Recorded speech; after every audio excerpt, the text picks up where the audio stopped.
of Job, chapter 35. Elihu spake moreover and said, Thinkest thou this to be right, that thou saidest, My righteousness is more than God's? For thou saidest, What advantage will it be unto thee, and what profit shall I have if I be cleansed from my sin? I will answer thee, and thy companions with thee. Look into the heavens, and see, and behold the clouds which are higher than thou. If thou sinnest, what doest thou against him? Or if thy transgressions be multiplied, what doest thou unto him? If thou be righteous, what givest thou him? Or what receiveth he of thine hand? That makes sense. Thy wickedness may hurt a man as thou art, and thy righteousness may profit the son of a man. By reason of the multitude of oppressions, they make the oppressed to cry. They cry out by reason of the arm of the mighty.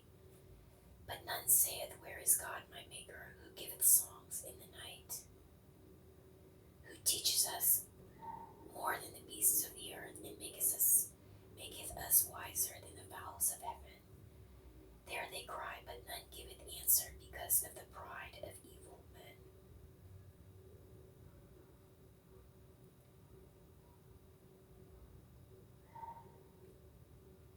Surely God will not hear vanity, neither will the Almighty regard it. Although thou sayest thou shalt not see him, yet judgment is before him, therefore trust thou in him. But now, because it is not so, he hath visited in his anger, yet he knoweth it not in great extremity. Therefore doth Job open his mouth in vain, he multiplieth words without knowledge. Oh, he told him what he just did the past 35 chapters. Boop. Boop. See how much worse all the rest of us are. We can barely read it. It's like, whoa, brother, stop. He's like, yep, you're vain. You're vain for all that. It's like he's a really upstanding, upright person, and he's calling him vain. What are we? Right? It's like, oh my gosh. That makes sense. That one. 36. I think this is the point. This guy is just totally upright. He's just no type of sinner, no transgression. He's just doing everything right.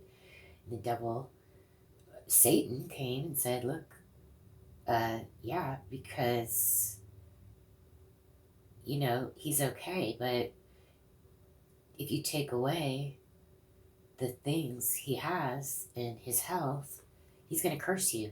And no, he hasn't. He's done a lot of complaining, albeit vain. But anybody else on the face of the earth, that's what we all would have done. First thing out of the box. That's the point, I think, of this whole thing. He's really going through tremendous processes trying to figure out what to do and what happened. And now this guy comes around, he's like, you know what, everything needs to come out of your mouth is vanity. Goodness. It's rough in these streets, huh? Channel, chapter 36. Elihu also proceeded and said, Suffer me a little, and I will shew thee that I have yet to speak on God's behalf. I will fetch my knowledge from afar, and will ascribe righteousness to my Maker. For truly my words shall not be false. He that is perfect in knowledge is with thee. Behold, God is mighty, and despiseth not any. He is mighty in strength and wisdom. He preserveth not the life of the wicked, but giveth right to the poor. He withdraweth not his eyes from the righteous, but with the kings are they on the throne. Yea, he doth establish them forever, and they are exalted. And if they be bound in fetters, and beholden in cords of affliction, Job. It didn't say that, but then he shewed them their work and their transgressions that they have exceeded.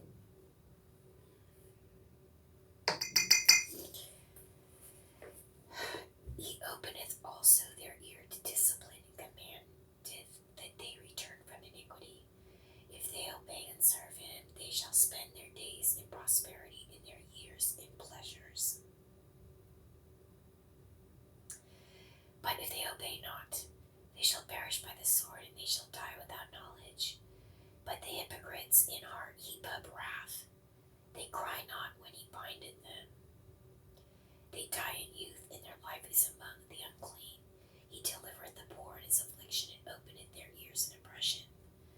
Even so would we have removed thee out of the strait into a broad place, where there is no straightness, and that which should be set on thy table should be full of fatness.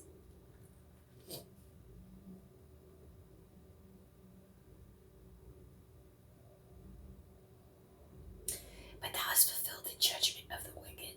Judgment and justice take hold on thee, because there is wrath. Beware lest he take thee away with his stroke, then a great ransom cannot deliver thee.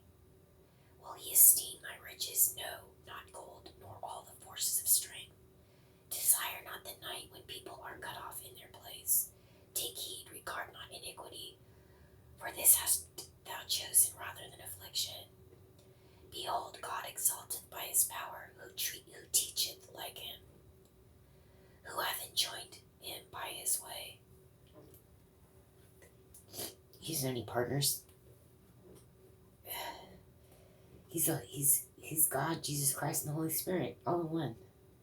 He don't need no partners.